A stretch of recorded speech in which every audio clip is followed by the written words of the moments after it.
Hello everyone, this is Shankar Shubhra Rai Karmakar and welcome to my channel that is Reverberation Guidelines. So, fluid mechanics oriented যে particular পার্টে আমরা JEE and NEET level discuss করব তা হচ্ছে surface tension. So, here we go. Surface tension basically is the surface property of any fluid.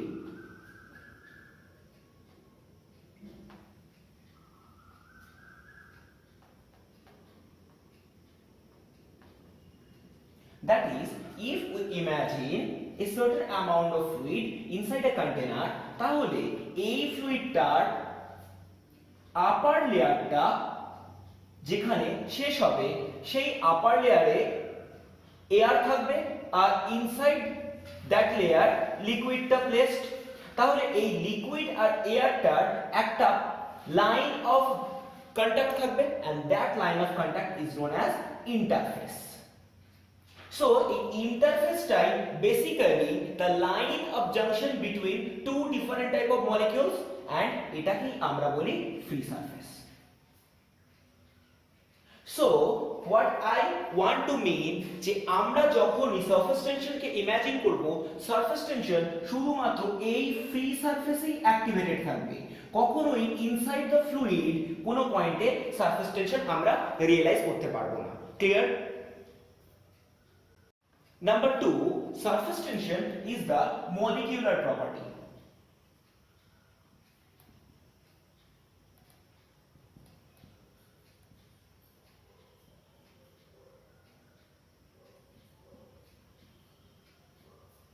That is, within the range 10 to the power minus 9 meter এই surface tension activated থাকে।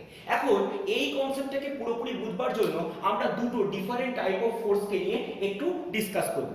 Number 1 cohesive force and number 2 adhesive force. So what is cohesive force? The force of attraction between two same type of molecules is cohesive force, and number B, that is adhesive force. The force of attraction between two different type of molecules is adhesive force. And remember, cohesive force will be always greater than that of the adhesive force.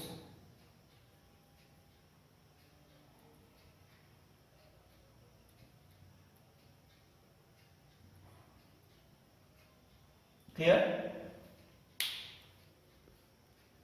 Now, imagine a certain container is containing a certain amount of fluid, and we are thinking for a point inside the fluid. So, আমরা যে পয়েন্টটাকে imagine করছি, ধরে নে এই পয়েন্টে একটা মলিকিউলকে imagine করছি।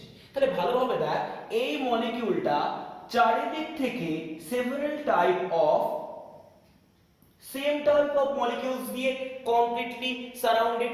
তাহলে যদি এই মলিকিউলটার উপর আমরা resultant force এর কথা ইমাজিন করি, তাহলে দেখবি প্রত্যেকটা মলিকিউল এই সার্টেন পয়েন্টের উপরে যে অ্যামাউন্ট অফ ফোর্স ইমপ্লিমেন্ট করছে তার রেজাল্টেন্ট ফোর্স কি হয়ে যাবে? obviously 0. তো inside that certain point which is immersed inside the fluid আমরা টোটাল রেজাল্টেন্ট ফোর্স 0 পেয়ে যাব। বাট যদি আমরা এই পয়েন্টটাকে একদম ফ্রি সারফেসে ধরতাম, that is in this point, তাহলে এক্ষেত্রে যদি আমরা এই পয়েন্টটাকে ইমাজিন করি তাহলে একটা ইন্টারেস্টিং ব্যাপার ঘটবে। এই মলিকিউলটার নিচের দিকে সমস্ত মলিকিউলগুলো সেম টাইপ অফ মলিকিউল, কিন্তু টপ পোরশনে আমরা জানি এয়ার আছে, কারণ এটাই হচ্ছে আমাদের সেই ইন্টারফেস।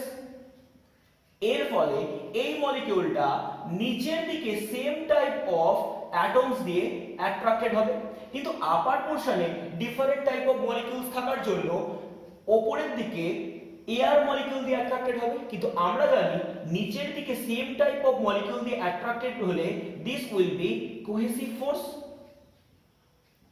আর আপার পোরশনে যে ফোর্স পাবে that will be adhesive force. and আমরা একটু আগে বলে এসেছি cohesive force is greater than that of the adhesive force. এই কারণে এই মলিকিউলটা নিচের দিকে অলওয়েজ অ্যাট্রাক্টেড হবে। দ্যাট ইজ দ্য রিজন যে কোনো ফ্লুইডের টপ সারফেস একটা স্ট্রেচড মেমব্রেন বা টান করা পর্দার মতো রিঅ্যাক্ট করে, এন্ড দ্যাটস ওয়াই কোনো একটা স্পাইডার বা খুব ছোট অ্যান্ট ওয়াটারের উপর দিয়ে হেঁটে ক্রস করে যেতে পারে। Clear? So, surface tension can be defined as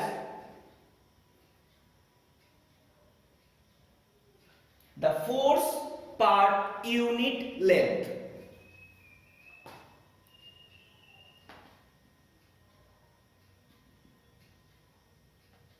On the free surface of a fluid, and this is going to be defined by S, and that will be force per length. So that will be Newton per meter.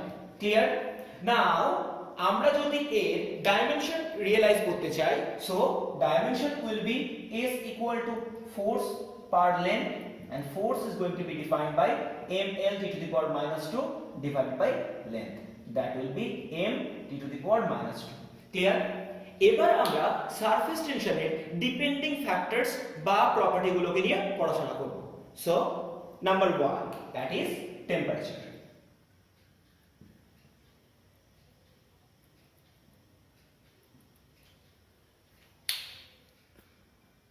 If the temperature of a certain fluid is going to be increased, then surface tension will be reduced, and if the temperature is going to be reduced, then the surface tension of that certain fluid will be increased. Only there are two exceptions: one, the liquid copper, and number 2, the liquid cadmium. That is, the surface tension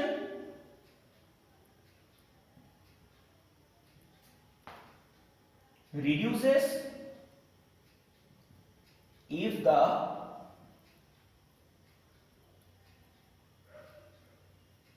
temperature increases, and increases if the temperature reduces. And the relation with the temperature is going to be defined as S equal to A0 into 1 minus alpha T, where S is the surface tension at certain temperature.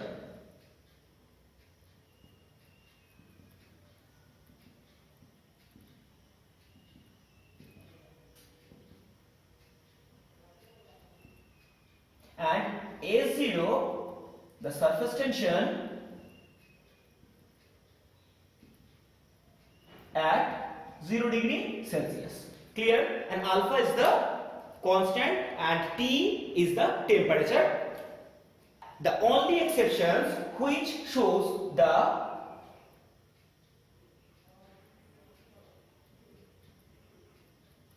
reverse property of surface tension, that is, during the increment of temperature surface tension increases, and during the reduction of temperature the surface tension decreases for the liquid copper and cadmium. Clear? Number 2, the presence of impurities.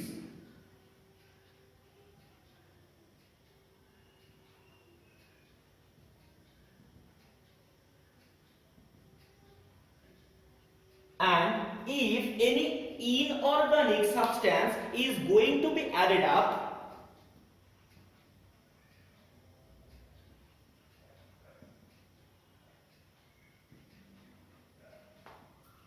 on a certain fluid, then the surface tension increases.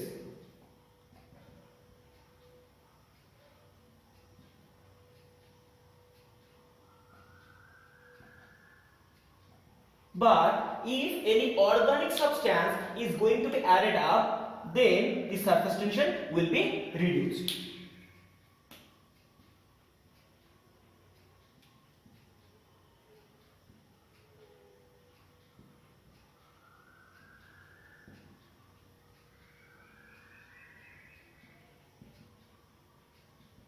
Clear?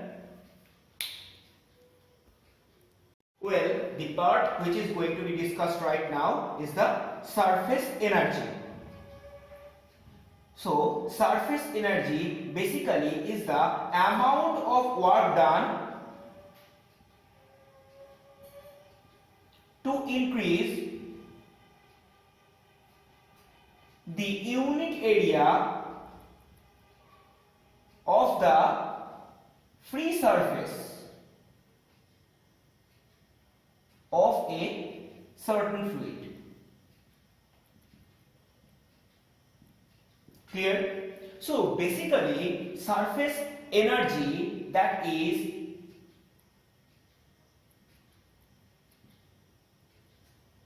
nothing but the work done by area. So work done has the unit of joule and area has the meter square, that is joule per meter square. And if we try to find the dimension of surface energy, then we will find this will be ml square t to the power minus 2 by L square, because the work done has the unit of ml square t to the power minus 2. So this will be m t to the power minus 2, and this is the unit of surface energy. Clear? Basically, the surface energy and the surface tension has the same value, and they are basically ditto equal to terms. That's why we can also define the surface tension as the amount of work done to increase the unit area of the free surface of a certain fluid at a certain temperature. Clear? Angle of contact.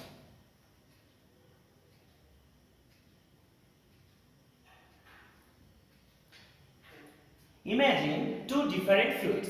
Number 1 water and number 2 mercury.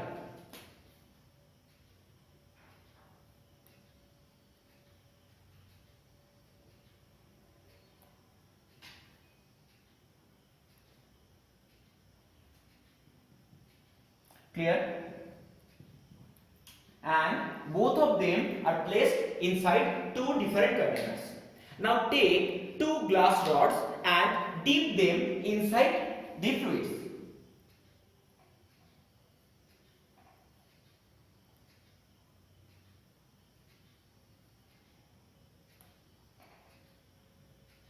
Like this way, and it will form two different configurations. If we follow the water which is touching the glass rod, it will look like this. And if we try to follow the mercury touching the glass rod, this will look like this. So for the first case, the angle of contact will be defined as this angle, and for the next case, the angle of contact will be defined as this angle. Clear? Basically, the angle of contact is the tangential line drawn at the point of contact where the fluid has touched the glass rod. But what we need to very specify, that is, if the angle of contact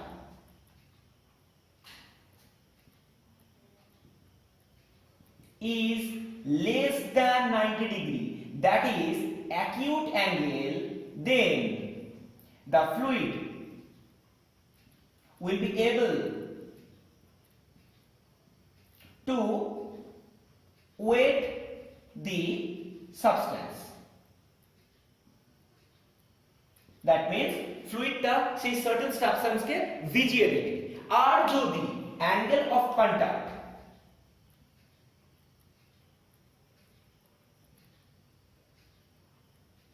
is greater than that of the 90 degree, that is obtuse angle, then the fluid will not be able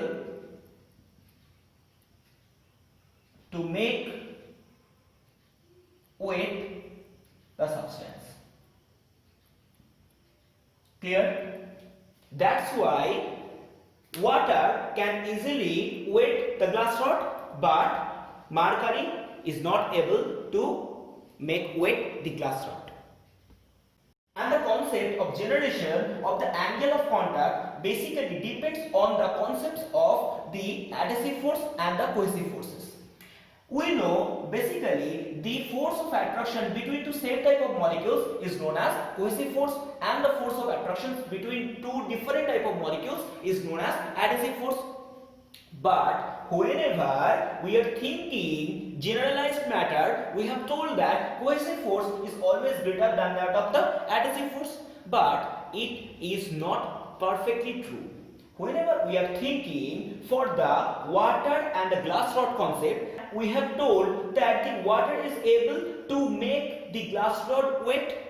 That happens due to the adhesive force between the glass molecule and the water molecule is greater than the cohesive force between several water molecules, and this happens for the water and glass concept. But whenever we are thinking for the mercury and glass, then the cohesive force between the mercury molecules is greater than that of the force of attraction between mercury and glass, that is the adhesive force. That's why the mercury is not able to make the glass rod wet.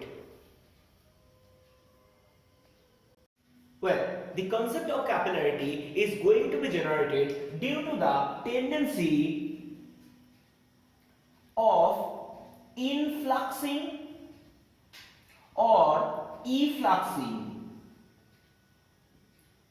of fluid inside a capillary tube. That is, if we imagine a tube has a very small radius, then such type of tube is known as the capillary tube, and the capillary tube is able to propagate fluid inside it at a certain height without any external force or pressure, and that completely happens due to the concept of surface tension, and that is going to be discussed right now. Imagine we have a capillary tube of radius r. Now it is immersed inside a steady fluid, and as a result we will be able to observe the fluid height at a certain height bh. So we are thinking whenever the capillary tube is immersed inside a steady fluid, then the fluid has reached at a certain height of h. So this is my height.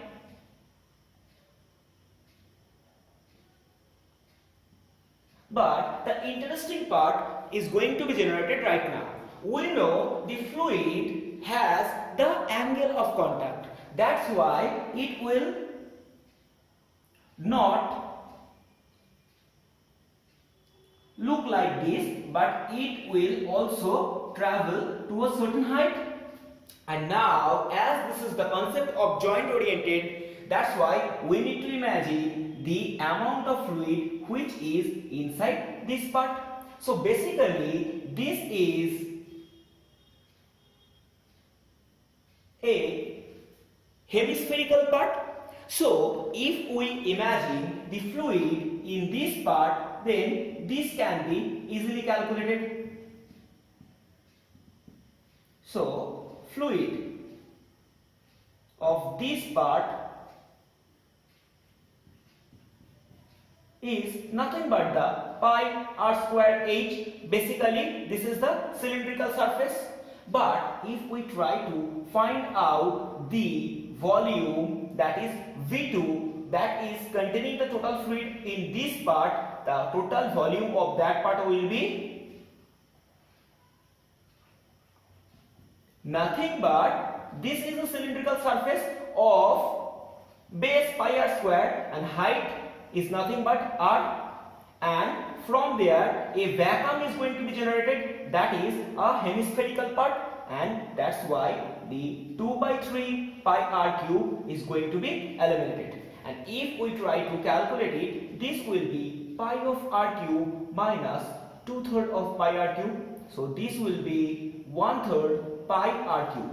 So total fluid inside the capillary tube will be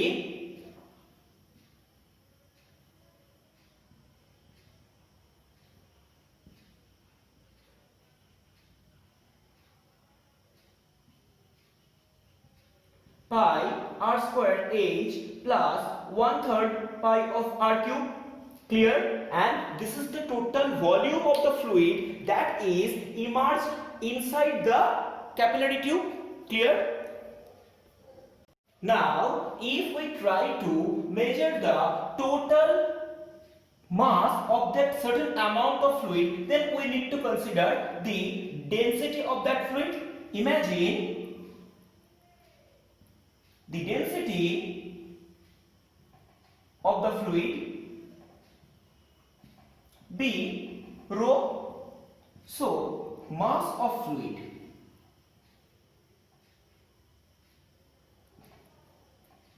will be V1 plus V2 into rho, that is nothing but pi r square h plus 1/3 pi r cube into rho, and that certain amount of fluid must have a weight. So weight must be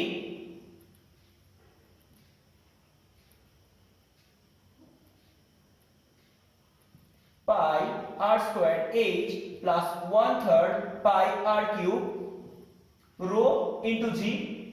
But the fluid is stable enough inside the capillary tube. And I told you earlier, this happens only due to the surface tension. Now try to imagine how this surface tension is working. The fluid is making an angle of theta with the glass surface. So surface tension will work tangentially outward, and that is the concept of surface tension.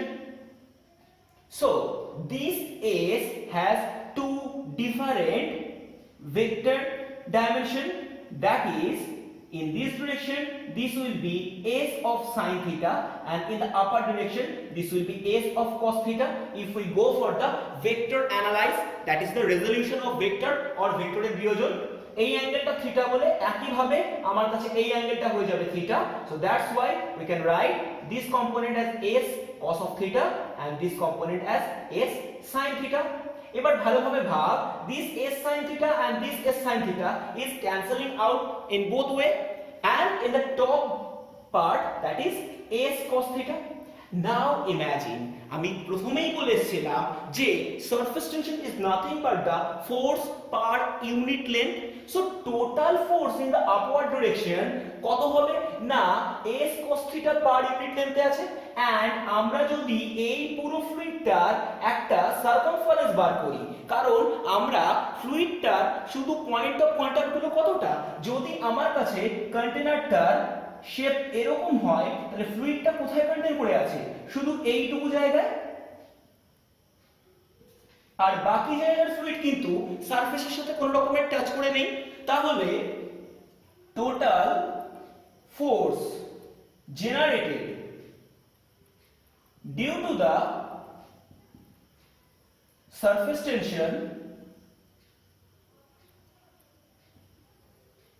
of the fluid in the upward direction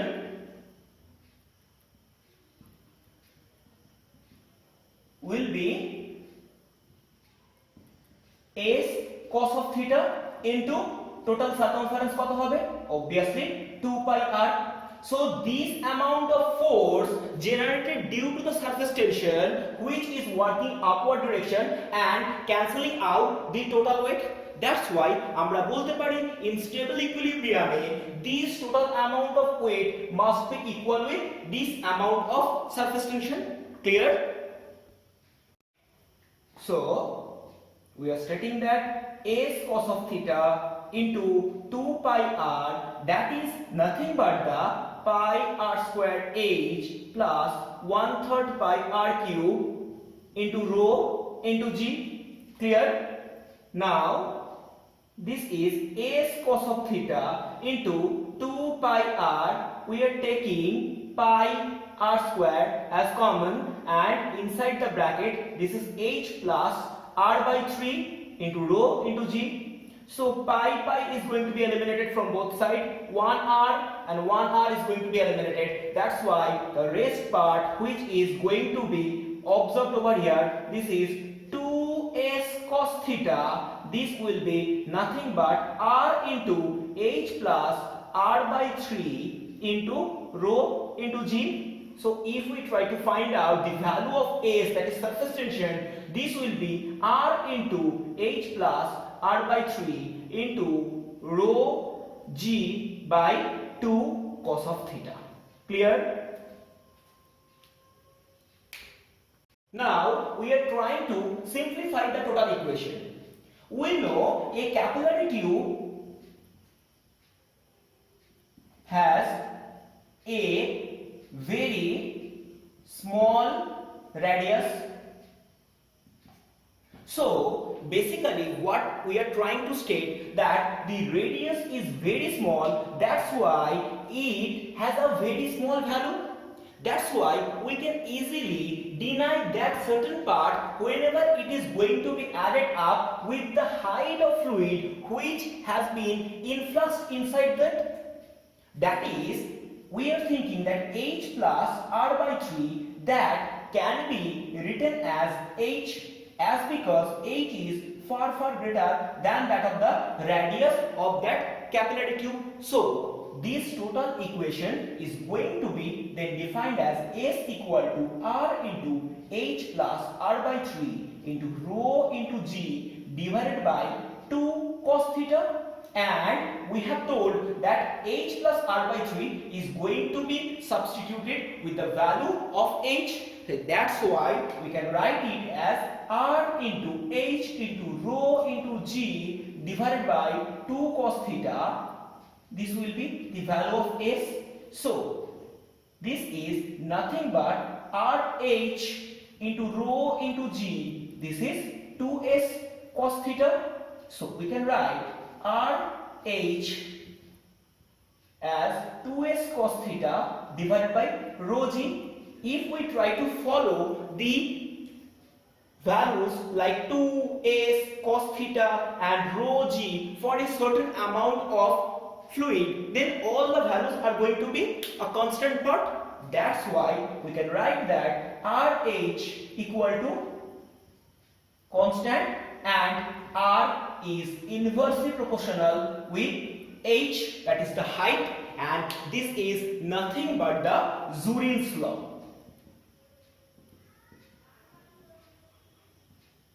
And in class 11, in regular class, we have done it. Now we are trying to find the excess pressure inside a curved surface, and trust me, this will be the toughest part which we are going to discuss right now.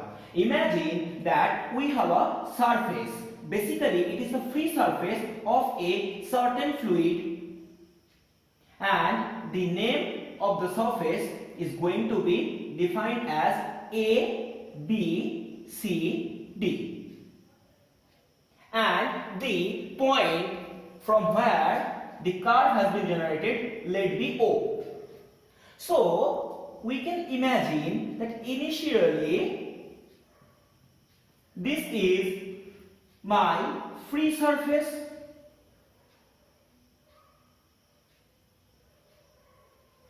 of the spherical part. Now we are trying to increase the free surface, that is we are trying to increment the upper surface area. As a result, we are thinking that A point is going to be placed at a certain height, that is A dash, because we have incremented the area. In the same way, B point has been placed at a certain height, that is B dash. C point has been placed at a certain height at C dash, and D point has been placed at a certain height, that is D dash. So the recent surface of A dash, B dash, C dash and D dash has been generated in such way, and we have increased the total area of the upper surface of the curved part. Clear?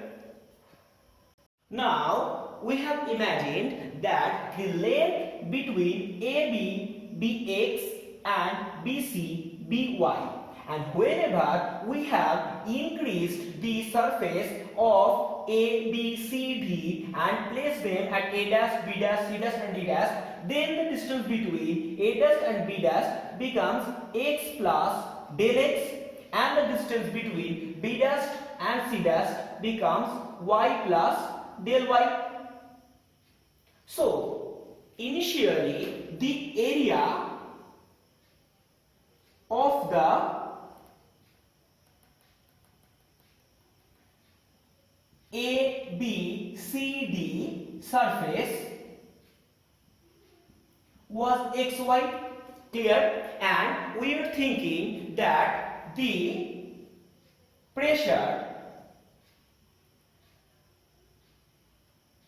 at ABCD surface was P. So total force on ABCD surface was P into xy. Clear?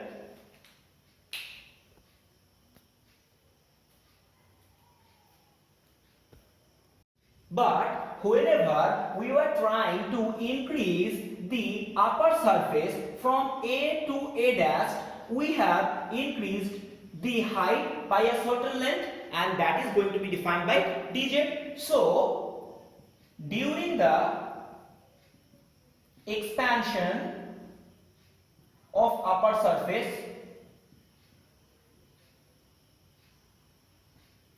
the work done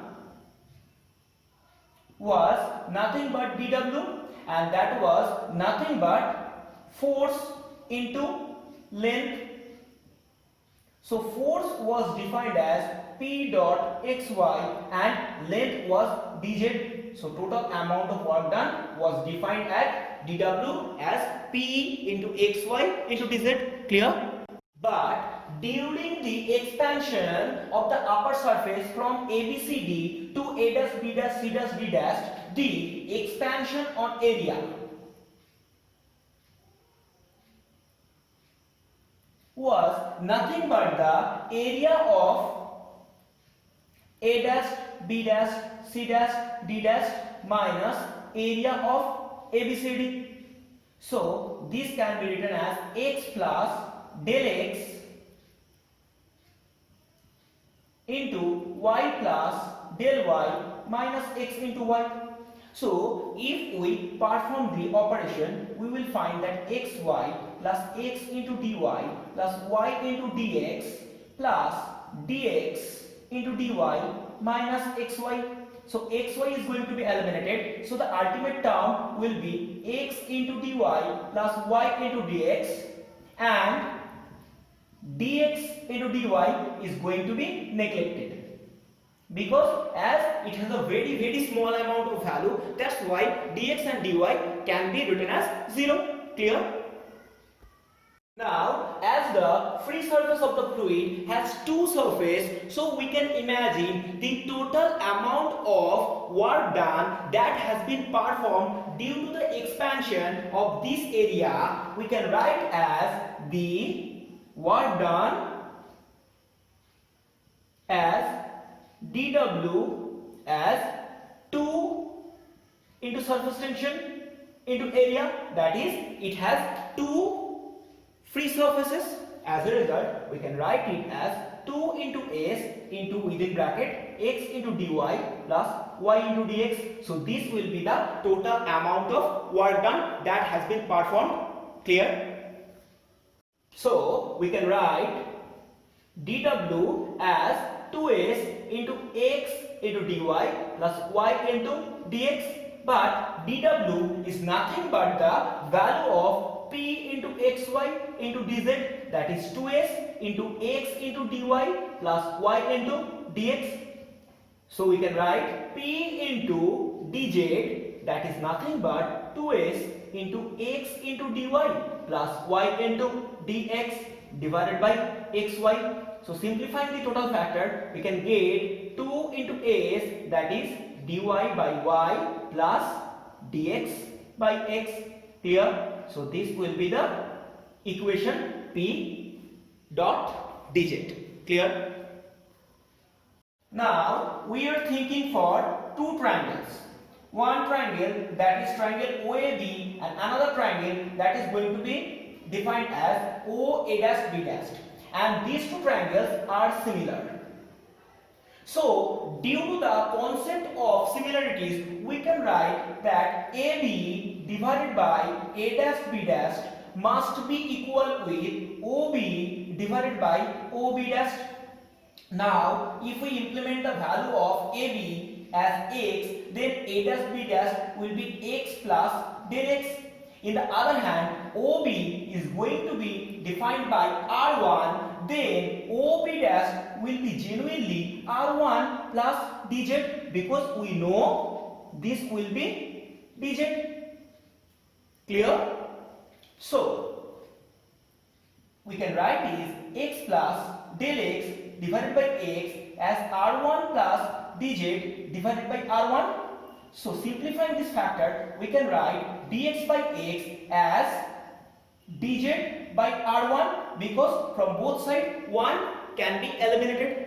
In the same way, now we are thinking for another two triangles, that is OBC and triangle OB-C dash, and they are similar in nature. As they are similar in nature, we can easily write that BC must be the same ratio with B dash C dash, where it will give the same output of OB divided by OB dash. Now we are thinking for an interesting part.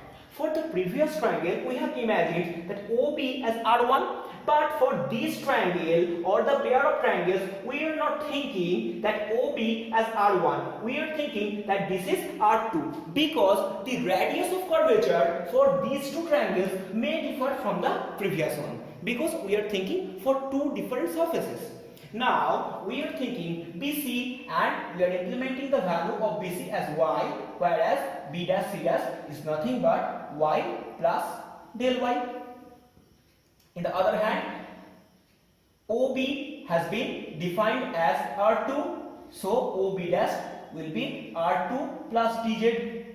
So inversing the factor, we are getting y plus del y divided by y, that is R2 plus del z divided by R2. So simplifying this factor, we are getting del y divided by y, that is dz divided by R2. Clear? Now, if we implement the value of dx by x at dz by r1 and dy by y at dz by r2 in this equation, then we will find a very interesting part, that is p of dz will be 2s inside the bracket, this is going to be implemented as dz divided by r2, and this is going to be represented as dz by r1, and from both sides dz is going to be taken out and can be cancelled out. So p will be the value of 2s within bracket 1 by r1 plus 1 by r2, and this is the concept of excess pressure inside a curved surface. Clear? Now, if we try to find out the excess pressure inside a spherical liquid drop,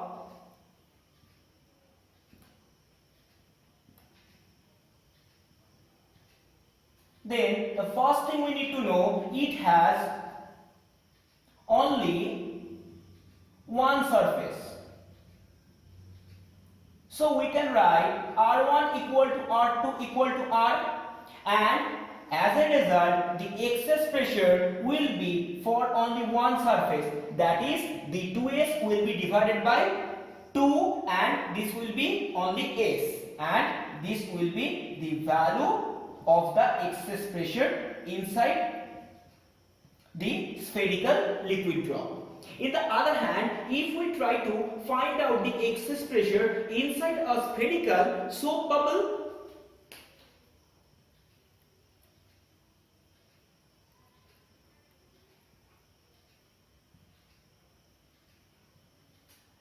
then this will be a very interesting part, because a soap bubble has two free surfaces. So the excess pressure P will be 2s into 1 by r plus 1 by r, because the inner and the outer radius have the same length. So this will be 4s divided by r. But if the soap bubble is immersed inside water, then the outer surface will not be calculated. Only the inner surface pressure will be calculated. So inside the water,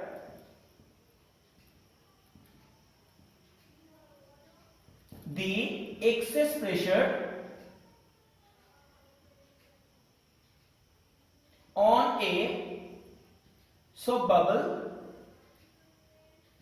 will be P equal to 2s divided by r, and this is the end of the today's session.